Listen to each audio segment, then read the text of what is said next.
আল্লাহর কুদরতে পায়ে সিজদা করার তৌফিক দিয়েছেন। আল্লাহর ঘর মসজিদে এসে নামাজ পড়ার তৌফিক যাদেরকে দিচ্ছেন, বুঝে নিতে হবে আল্লাহ অবশ্যই এদেরকে ভালোবাসেন। ভালো না বাসলে কে মসজিদে আসার তৌফিক দেন? ভালো না বাসলে কাউকে আমরা বাড়িতে রাখবো? ভালো না বাসলে কাউকে আমরা বাড়িতে আসলে মেহমানদারি করাবো? না, একমাত্র ভালোবাসার প্রমাণ এটা যে আল্লাহ তাআলা আমাদেরকে নামাজ পড়ার তৌফিক দিচ্ছেন, আল্লাহর ঘরে জায়গা দিতেছেন, আল্লাহর কুদরতি পায়ে সিজদা করার জায়গা দিতেছেন। সিজদা আমরা কোথায় দেই? দামি দামি টাইসের পর, মাদুরের পর? না, আমরা সিজদা দেই একমাত্র আল্লাহ তাআলার কুদরতি পায়ে। তাহলে সেই দামি জায়গাটায় যেহেতু আমাদেরকে স্থান দিলেন, তাহলে এটা এই কথাই প্রমাণ করে আল্লাহ আমাদেরকে ভালোবাসেন। ভালোবাসেন বিদায় তো আল্লাহর বিশেষ কিতাব কোরআনের কথা শোনার তৌফিক দিয়েছেন। সকাল থেকে শুরু হয়েছে, দীর্ঘ রাত পর্যন্ত এই আলোচনা চলবে। যাদেরকে শোনার তৌফিক দিবেন, বুঝে নিতে হবে আল্লাহ তাআলা চান না যে আমি অবাধ্য হয়ে যাই, জাহান্নামের পথে চলে যাই। এটা চান না। আল্লাহ পাক চান আমার ওই প্রিয় বান্দা যেন কোরআনের কথা শুনে শুনে জান্নাতের পথে আসতে পারে। নেক আমল করার একটা আগ্রহ তার দিলে পয়দা হবে, আর গুনাহের প্রতি একটা ঘৃণা তৈরি হবে এই কোরআনের কথা শোনার পর। এই জন্য আমি আমার প্রিয় বান্দাদেরকে শ্রীপুর মাদ্রাসার মাহফিলে এসে কোরআনের কথা শোনার তৌফিক দিলাম, কারণ একটাই, আমি এদেরকে ভালোবাসি, এরা আমার প্রিয় বান্দা। তাহলে আল্লাহ পাক আমাদেরকে ভালোবেসেছেন, এখন আমাদের কি করতে হবে? ভালোবাসা এই প্রতিদান আমাদেরকে দিতে হবে না? কিভাবে সেটা? আমাদের ইবাদত, আমাদের আমল ক্রমান্বয়ে বৃদ্ধি করতে হবে। আগে নামাজ পড়তাম, হ্যাঁ, শুধু 2 ওয়াক্ত, এখন পড়ব 3 ওয়াক্ত। আগে পড়তাম 3 ওয়াক্ত, এখন পড়ব 4 ওয়াক্ত। আগে পড়তাম 4 ওয়াক্ত, এখন পড়ব 5 ওয়াক্ত। বহু মানুষ গরমকালে, গরমের সময় অনেক মানুষ যারা ফজরের নামাজ পড়তো, কিন্তু যখন শীত চলে আসে আর সেই গরম কম্বল আরামের বিছানা ছেড়ে মসজিদে আসতে চায় না। দিনের পর দিন অতিবাহিত করতেছে, এভাবে ঘুমিয়ে থেকে ফজরের নামাজে আসতেছে না। আল্লাহ পাক রব্বুল আলামিনের অবাধ্য হইতেছে। ইব্রাহিম ইবনে আদহাম রাহমাতুল্লাহি আলাইহি সেও অবাধ্য ছিল। হঠাৎ একদিন তার দিলের মধ্যে পরিবর্তন আসলো, তার চিন্তা চেতনার পরিবর্তন আসলো। কিভাবে সেটা? ইব্রাহিম ইবনে আদহাম রাহমাতুল্লাহি আলাইহি কি আজীব বলখের বাদশা ছিল, অনেক বড় বাদশা। সে বাদশা, এত বড় বাদশা, তার বিছানাটা ছিল খুব আরামদায়ক, অনেক আরামদায়ক। তার বিছনা পরিপাটি করে রাখার জন্য, হ্যাঁ, ঝেড়ে পরিষ্কার করে সুন্দর করে রেখে দেওয়ার জন্য একটা কৃতদাসী ছিল। তো এই কৃতদাসী প্রতিদিন তার এই বিছনাটা পরিপাটি করে রাখে, সুন্দর করে ঝাড়ু দিয়ে পরিষ্কার করে এই বিছনাটা বিছায় রাখে, খুব আরামদায়ক এই বিছনা। হঠাৎ করে একদিন এই কৃতদাসীর মনে ইচ্ছা জাগলো যে আমার বাদশা প্রতিদিন এই বিছনায় ঘুমায়, কত আরাম করে ঘুমায়, আমি একটু আজকে যেহেতু বাদশা নাই, একটু ঘুমায় দেখি কেমন লাগে। এবার ওই কৃতদাসী বাদশার অনুপস্থিতিতে বাদশার সেই খাটে, সেই বিছনার পর একটু শোয়ার ইচ্ছা জাগলো। আর কিছুক্ষণ সময় সে ওই খাটের পরে, ওই বিছনার উপরে ঘুমিয়েছিল। হঠাৎ করে ইব্রাহিম ইবনে আদহাম সে চলে আসলো। বাদশাহ এসে দেখলো আমার কৃতদাসী আমার অবাধ্য হয়ে আমার বিছানার পর কিছুক্ষণ শুয়েছিল, আর এই জন্য সে রাগান্বিত হয়ে ইচ্ছা মতো বেত্রাঘাত করলো, ইচ্ছা মতো শাস্তি দিল। শাস্তি দেওয়ার পর ওই কৃতদাসী কান্না করতেছে, আবার মাঝে মাঝে হাসে। বলখের বাদশাহ ইব্রাহিম ইবনে আদহাম সে জিজ্ঞাসা করলো, তুমি যে কান্না করতেছো বুঝলাম আমি বেতের আঘাত করেছি, আমি আমার অবাধ্য হয়েছে, এই জন্য আমি তোমাকে শাস্তি দিয়েছি, এই জন্য তুমি কান্না করতেছো, এটা বুঝলাম, কিন্তু মাঝে মাঝে হাসো কেন এটা তো বুঝলাম না।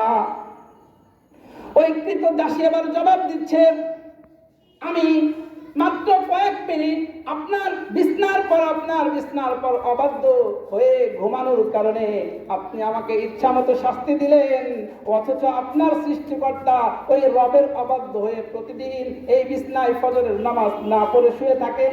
তাহলে আল্লাহ পাক রব্বুল আলামিন আপনাকে কত বেশি না শাস্তি দিতে পারেন।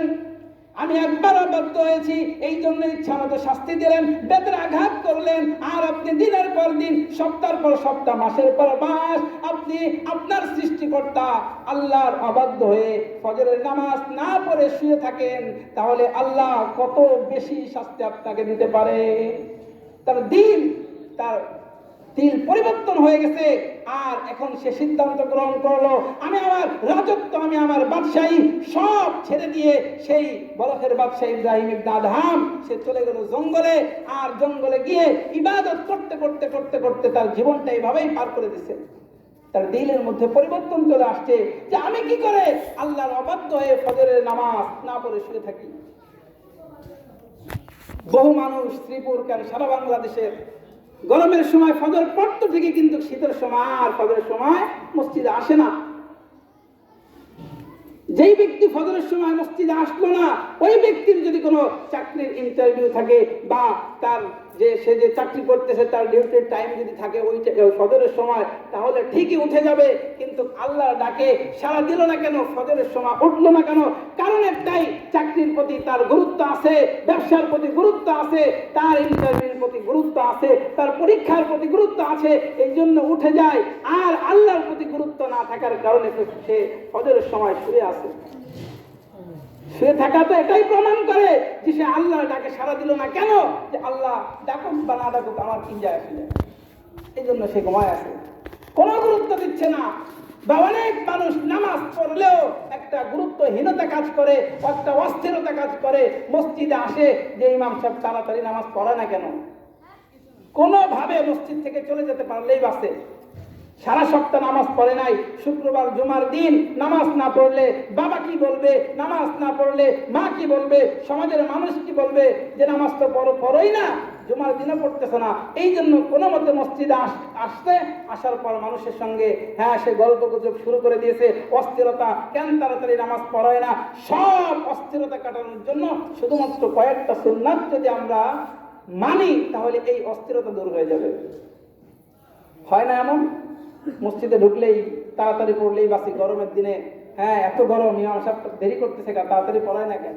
এই সব অস্থিরতা দূর হয়ে যাবে শুধুমাত্র ছোট্ট সুন্নাতের প্রতি যদি গুরুত্ব দেই, ইবাদতের মধ্যে আমাদের মনোযোগ চলে আসবে। মসজিদের মধ্যে আমরা ঢুকি, কয়জনে ডান পা দিয়ে ঢুকি? মসজিদের মধ্যে প্রবেশ করার পর কয়জনে বিসমিল্লাহ এই শব্দটা উচ্চারণ করি? রাসূল তো বলেন, কেউ যদি মসজিদে ঢোকার সময় বিসমিল্লাহ বলে, বা ঘরে ঢোকার সময় বিসমিল্লাহ বলে, বা খাবারের সময় যদি বিসমিল্লাহ বলে, তখন শয়তান বলতে থাকে লা মাবিতা লাকুম ওয়ালা আশা।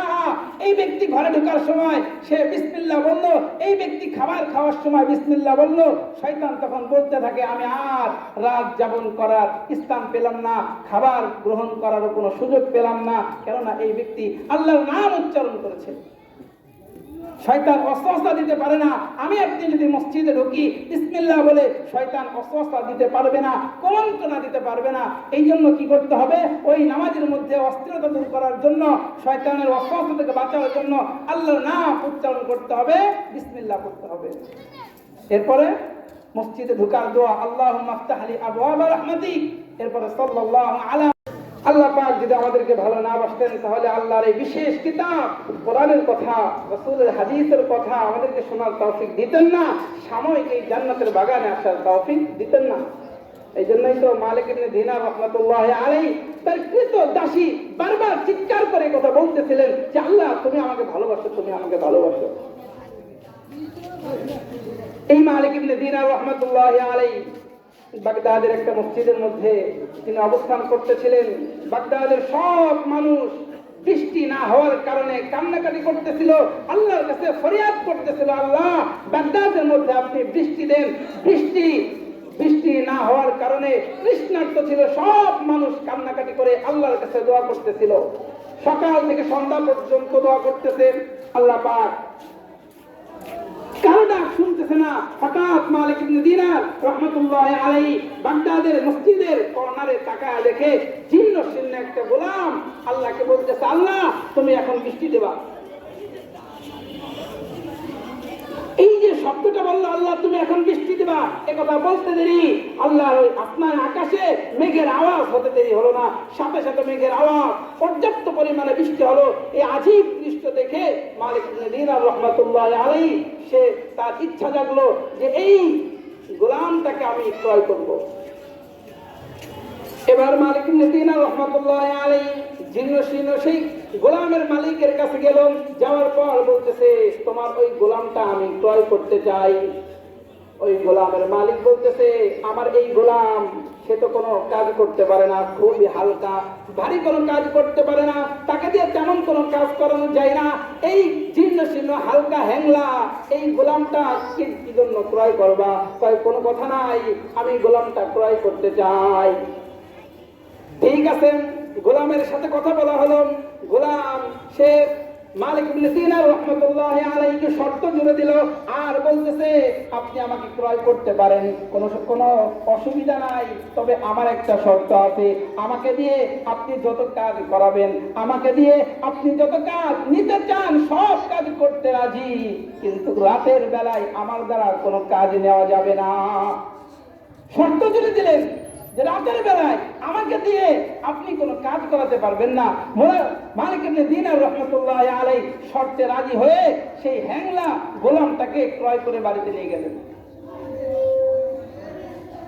এবার মালিক ইবনে দিনার রাহমাতুল্লাহ আলাইহি সে গোলাম হয়ে গেল, কিন্তু দাস হয়ে গেল। দিনের পর দিন যাইতেছে, সপ্তাহের পর সপ্তাহ যায়, মাসের পর মাস যাইতেছে।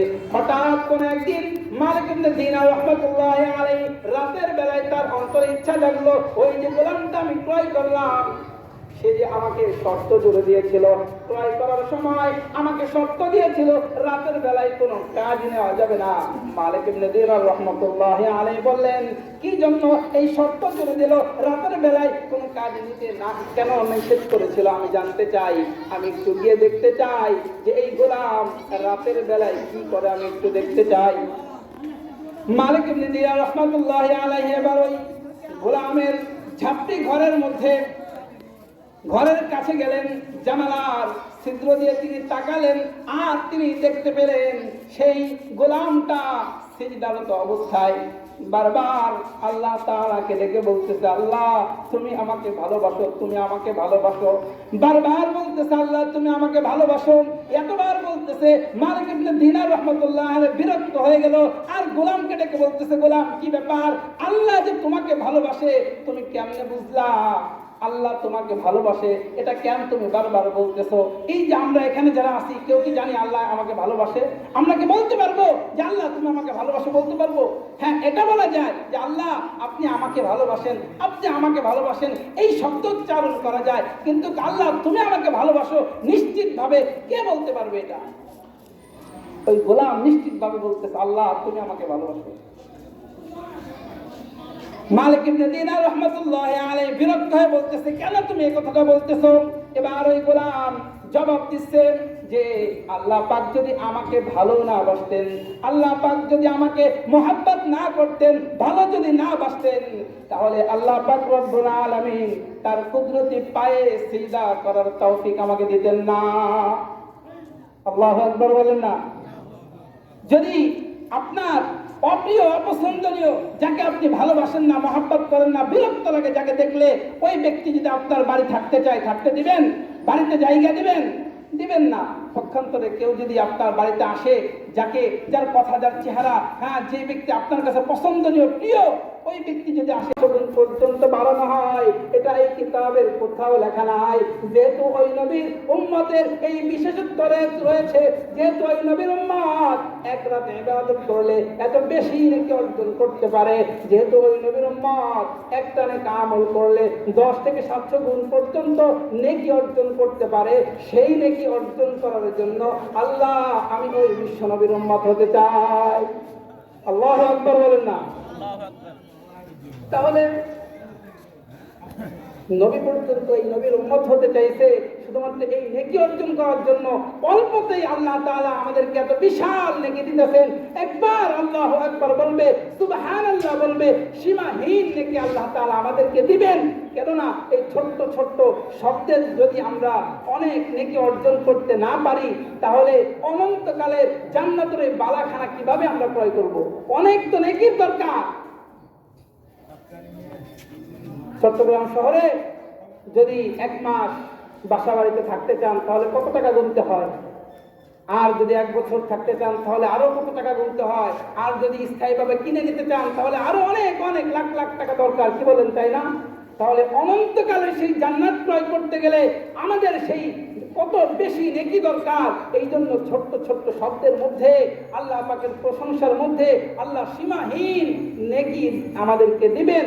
শুধু আল্লাহু আকবার এর দাম কত বেশি, গুরুত্ব কত বেশি, অনেক দাম বিদায় আল্লাহ তাআলা প্রতিদিন 11 বার আল্লাহু আকবার বলা আমাদের জন্য ফরজ করে দিয়েছে। কয়বার? 11 বার। আল্লাহু আকবার কয়বার বলা ফরজ? 11 বার। 5 নামাজে যখন তাকবীরে তাহরিমা আল্লাহু আকবার বাঁধবেন, আল্লাহু আকবার বলা ছাড়া নামাজ হবে? হ্যাঁ। এরপরে 6 বার সুন্নাত। এই সুন্নাত, নামাজ তো সুন্নাত, কিন্তু আল্লাহু আকবার বলা ফরজ। ফরজ না? আল্লাহু আকবার যদি কেউ না বলে নামাজ হবে? হবে না। এই জন্য এর গুরুত্ব অনেক বেশি। আল্লাহ পাক রব্বুল আলামিন আমাদেরকে অল্প অল্প পারিশ্রমে অনেক বেশি পারিশ্রমিক দিবেন, সহজ করে দিয়েছেন। ভালোবাসে বিদায় আজকে আমাদের প্রিয়জনকে আমরা চাই না একটু কষ্ট কম দিব। আর দূর থেকে অন্য কেউ আপনার কোনো প্রতিষ্ঠানে কাজ করতে আসলে তাকে দিয়ে বেশি কাজ করান, তাকে দিয়ে বেশি খাটান, আর যে প্রিয় তাকে দিয়ে অল্প কাজ করান, কিন্তু মাস শেষে বেতন ঠিকই দেন। আল্লাহ পাক রব্বুল আলামিন আমাদেরকে অল্প শ্রমে অনেক বেশি পারিশ্রমিক দিবেন। এর কারণ একটাই, আল্লাহ তাআলা আমাদেরকে ভালোবাসেন, আর যেহেতু আল্লাহ আমাদেরকে ভালোবেসেছেন তার প্রতিদান দিতে হবে ইবাদতের মধ্য দিয়ে। পারবো তো ইনশাআল্লাহ? পারবো তো? ফজরের নামাজ পড়বো তো ইনশাআল্লাহ? ইনশাআল্লাহ। হ্যাঁ, সব ইবাদতের মধ্যে আমাদেরকে গুরুত্ব দিতে হবে। তো আল্লাহ তাআলা যেহেতু আমাদেরকে ভালোবেসেছেন তার প্রতিদান দিব। আল্লাহ তাআলা উক্ত বিষয়গুলো বুঝে আমাদেরকে আমল করার তৌফিক দান করেন। আর এই জায়গাটায় যারা আসবে পুরো ব্যাখ্যা সহ বললাম যে অবশ্যই আল্লাহ তাদেরকে ভালোবেসেছেন। আর মাইকের আওয়াজ যতদূর পর্যন্ত যাইতেছে, আপনারা সবাই আল্লাহ সেই প্রিয় পাত্র হওয়ার জন্য শ্রীপুর মাদ্রাসার মাহফিলে দ্রুতই চলে আসেন। আল্লাহ তাআলা আমাদের দিলটাকে নরম করে দিবেন, নেক আমলের প্রতি আগ্রহ পয়দা করে দিবেন, গুনাহের প্রতি অন্তরে ঘৃণা তৈরি করে দিবেন। আল্লাহ পাক আমাদেরকে বুঝার আমল করার তৌফিক দান করেন। ওয়া আখিরু দাওয়ানা আলহামদুলিল্লাহি রাব্বিল আলামিন। আসসালামু আলাইকুম ওয়া রাহমাতুল্লাহি ওয়া বারাকাতুহু।